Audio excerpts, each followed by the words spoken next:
औज़ुबिल्लाहि मिनश्शैतानिर्रजीम। एबटाबाद की फ़ज़ा सोगवार कागान कॉलोनी सानिया 3 मासूम कलियाँ जो है मसल दी गई। मियाँ बीवी जो है वो ज़ख्मी अयूब मेडिकल कम्प्लेक्स में मुंतकिल। इस वक्त हमारे साथ मौजूद हैं नसीर खान जदून साहब, जो हर मुश्किल वक्त होता है, ये कोई परेशानी का आलम होता है तो वो फ्रंट लाइन का किरदार अदा करते हैं। इस वक्त भी अयूब टीचिंग हॉस्पिटल में वो मौजूद हैं। मज़ीद हम इनसे ये जानते हैं कि ऐसे आए रोज़ वाक़यात हो रहे हैं, बेरा रवी माशरे में अदम बर्दाश्त जो है ये परवान चढ़ रहा है। इस हवाले से नसीर खान जदून साहब, आपका क्या कहना है? नसीर खान, ज़रा बताइएगा हमारे देखने और सुनने वालों को। हाँ सलोनी साहब, सबसे पहले तो ये है कि आप यकीन जाने कि इतना दिल रंजीदा है।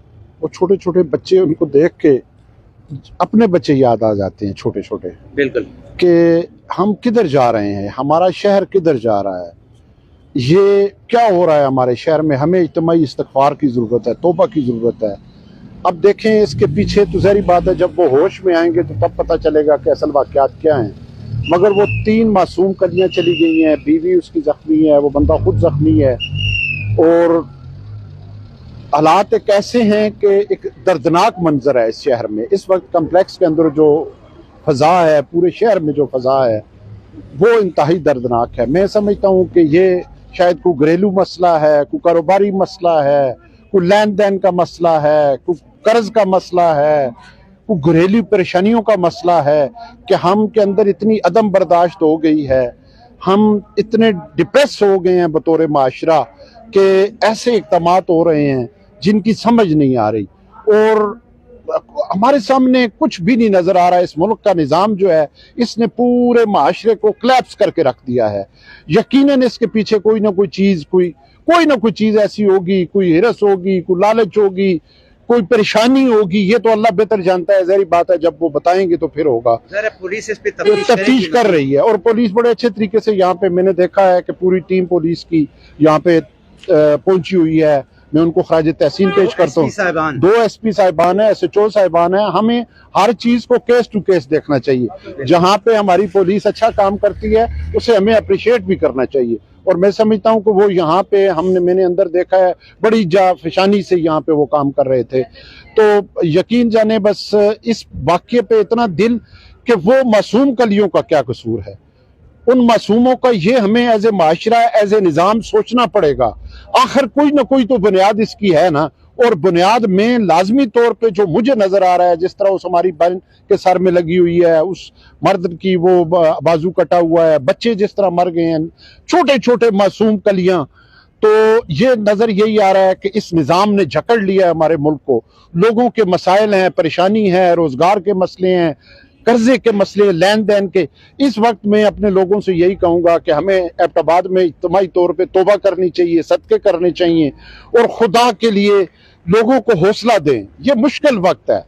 इस मुश्किल वक्त में अगर एक दूसरे को हौसला आप नहीं दे सकते तो ये बहुत बड़ी ज्यादती होगी।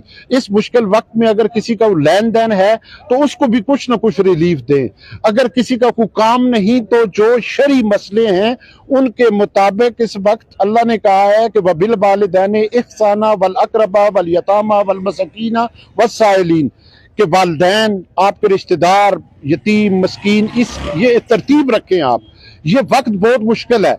जो भाई, जो लोग इस वक्त मरफ़ेहाल है, वो अपने दूसरों का ख्याल रखें, उनकी परेशानियों को सुने, उन्हें समझे, उन्हें अकेला ना छोड़े।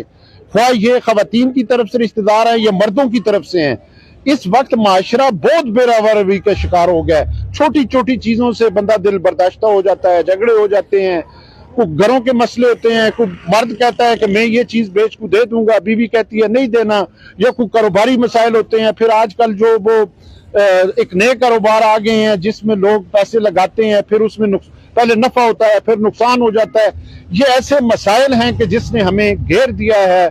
खुदा के लिए, दीन इस्लाम के, जो मैं माजरत से कहूंगा कि हमारे फराइज जो हैं वो बिल्कुल पूरे करें, लेकिन हकूकुल इबाद के लिए, खुदा के लिए इस माशरे के अंदर अपना किरदार अदा करें।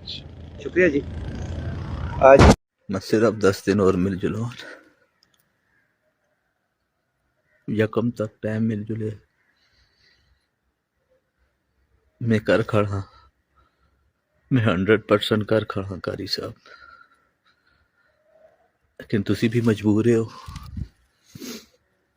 बस हुण ये मकान है इतने दा भी बिके हुण इसां बेचो 1 करोड़ 10 लाख रुपया तुसां दा बाकी अगे में तुसां जिस तरह है उस तरह करो कारी साहब 10 लाख रुपया मेरी एक भैनू में पहुंचायो दुई दी मदद कर रखी है आबद खान कराची वाले तो उसका ना है बाकी मेरी पुत्री ये मेरी मम्मा उन्हें देख के ते समान मेरे घरे दा सारा चाह के उतले पोर्शन वाला तले पोर्शन वाला सारा सामान चाह के सीधा किराए में पहुंचा छोड़ो उन्हें कोल अल्लाह दे वाले करी सब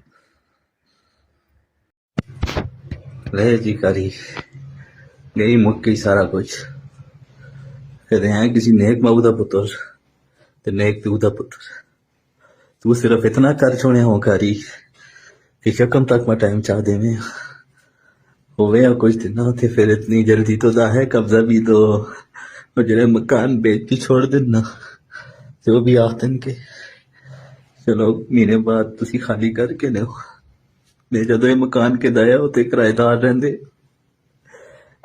उन्हें है संगदा देड़े मैं दा देड़े ना तुसी महीना रहो उते अल्लाह जिस टाइम तक तुसी आओ वैसे मैं तले कोई काम भी ना करवांदा ते ना शिफ्ट होने आ लेकिन कारी तो इतनी जल्दी की थी आओ इतनी जल्दी की थी आओ कारी हुण नेक मां है तो तेरी मां दा वास्ता मेरी भैनों का पैसे पहुंचाई जेड़े मैं पिछली वीडियो में दसे नहीं अल्लाह दे वाले